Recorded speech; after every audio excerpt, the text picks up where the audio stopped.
generally two ways of dealing with it. I know they tend to focus more, at least when I was here for RISE2 initially, they focus more on alternatives. But there's also a situation where you have one right answer, and that's just the right answer, what they're doing is wrong. And there's no point in looking at alternatives. Generally, you look at alternatives when there's two valid answers. It's one of the things that when you look at the question, you sort of scratch your head, what would the right answer be? You need to think through it. That would generally be alternatives. Whereas if we're looking at a situation that we have, let's say, fixed assets being expense, you really don't need to scratch your head on that. You know, okay, that's wrong. And then that's more of explaining to the client, here's some gap criteria or whatever financial reporting framework we're using. We are moving to IFRS for publicly accountable enterprises and ASPE for private enterprises. You know, so whatever our framework is, use that to fix it. So the way we deal with that is, you want to identify what the issue is, go through alternatives, have your recommendation, and consider the implication. And your implication really here is, as you guys are aware, just tying to the users. Because we never want to forget what the users is. And the key thing whenever you're doing your case is you can get really, really academic and explain, oh, this is how you account for revenues, etc. But in the end, the board of directors is going to say, what's the implication to our audit? How's our net income going to change? The answer that they're going to be asked. You just want to get into that pretty detail. So I have a quick note. We're just going to go quickly through the handbook here in terms of doing one of these capitalized versus expense here. I'm not going to actually read the here on in section 1000 if you really want to go through it. But I have an example here of me sort of analyzing the expense versus capitalized on the assets. And what I've done here is I've bolded when I've used technical, and I've underlined when I've used case facts, right? This is a really good way. In my mind, I would do this when I'm writing a case, but when you're practicing, just to make sure you're getting both aspects of it. And I've got my recommendation, and I've got my conclusion, and all that fantastic stuff. And that's the stuff on audit issues. If you want to take a look at it on your own time, feel free, but that's more of an advanced aspect. So going through quantitative analysis very quickly. The one thing that I want to add in terms of what's on the slide right now is just really being aware that you need to show your calculations and supporting assumptions, because when you're submitting a case, right, you're doing number calculation. If you don't show your supporting numbers and you make a mistake, how can we figure out whether you're doing it right or not? Because if you show your supporting calculations and you include an extra zero or you forget something, they can understand, okay, they understood 90% of the way here, I can give them 90% of the marks, versus if you have a wrong number and it's not clear where that number is coming from, it's a lot harder to give you marks for. And I talked about them getting caught in the calculation, that's generally a bad thing. So I've gone and just done a quick calculation, and I hope it's legible in the handout. I'll try to get it in the slides. They did not. But it's just a simple, quantitative calculation of where we'd expect our ending cash balance to be. So if we're going through it, I just started off with an opening cash balance, if you remember that. I said, well, let's take a look at, we have 10 instructors, they teach 2 classes per term, 20 term classes per term, 3 terms in a year, 60 classes in a year. It's easy to follow. You can see what my thought process is. Okay, we have 40 students per class, 75% being members, 25% being non-members, based off the case stocks they gave us. Again, we don't really know whether that's actually the case, but that's how much they're paying us, that's what our revenues are.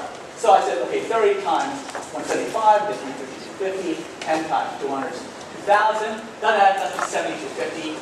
You multiply that by 60 and then to this $435,000 of revenues.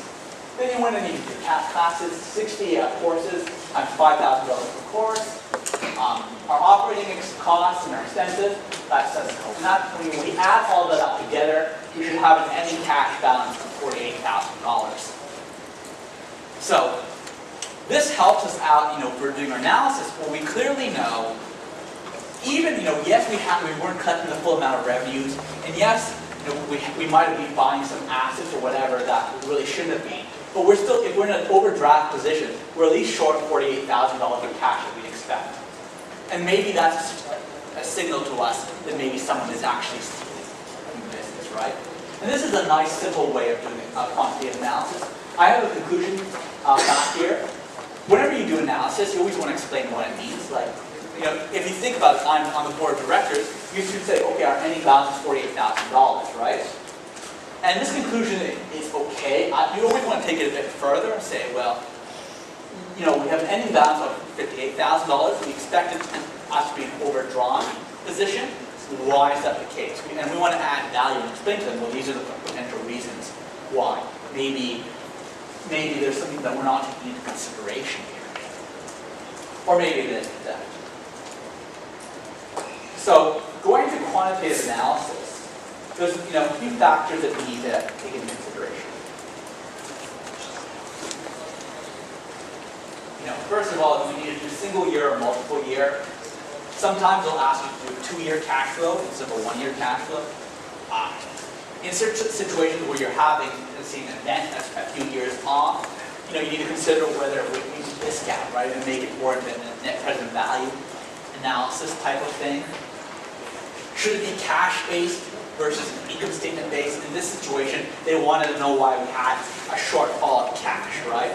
In some situations, they want to know how much financing we'll need to take off a new investment. Versus in other situations, they want to know how much money will we make next year. And you need to figure out whether the calculation you perform is cash-based versus an income-based, right? We have those into things called accruals.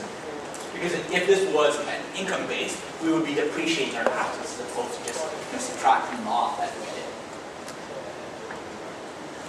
Sometimes, you'll end up in situations where you need to do qualitative analysis in addition to your quantitative analysis. This will occur sometimes and we'll come up and say, here's our new product, here's a new product we want to do. Well, we've identified this company, I want to buy it. I need to know, should I buy or not? You're my advisor, tell me what I need to do.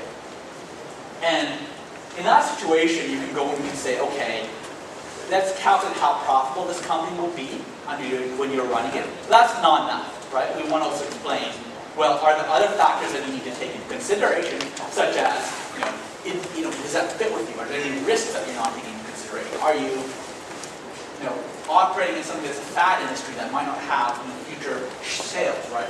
There's be some businesses that they open up, they operate in 2 or 3 years, people buy their products, and then a few years later, everyone starts to say, okay, well, that's all over right now, and I really don't want it anymore. And being aware of that type of thing, right? And you always want to conclude and explain the implications to you. That's the critical stuff whenever you're doing this, always to explain what your analysis means. Because otherwise it's useless. So, in terms of a quick recap of what we've done, we've gone through, here's the basic approach that we covered. So we talked about doing our read, doing our reread, doing our scan, analyzing the exhibits in detail, planning and writing our response. I didn't go through a full response with you guys, but you've had paper and approach. You know in general how you write. And however your own personal writing style is, that's good. You don't want to change it. You don't want to do what you're doing too differently. But this is the general basics. Stuff that's always good is making it professional, like having stuff like headings and separated from anything else.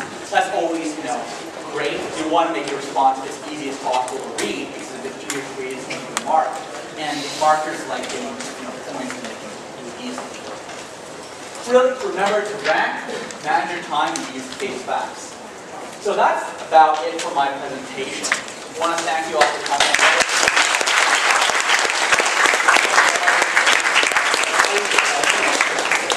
I love coming back to show that we're doing this type of stuff. Thank you. Alright guys, thank you for coming out here and sharing the support. I'm pretty sure you guys know how to write an accounting case now. So does anyone know what's happening next week? What's happening? Okay, so October 4th is when cases will be submitted to you. There has to be at least one member per team to pick up, to come and pick up the case, right? Oh, and bring the $20 deposit with you. In order to get the case, you have to bring the $20 deposit. This is going to happen right by Timothy's entrance. We'll send the email out soon. So come next week. It's your opportunity to rise above and be more. So thank you, KPMG.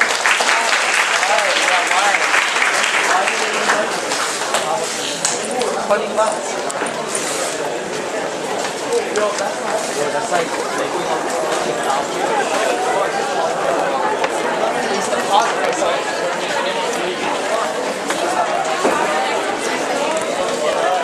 I don't get it either. No video.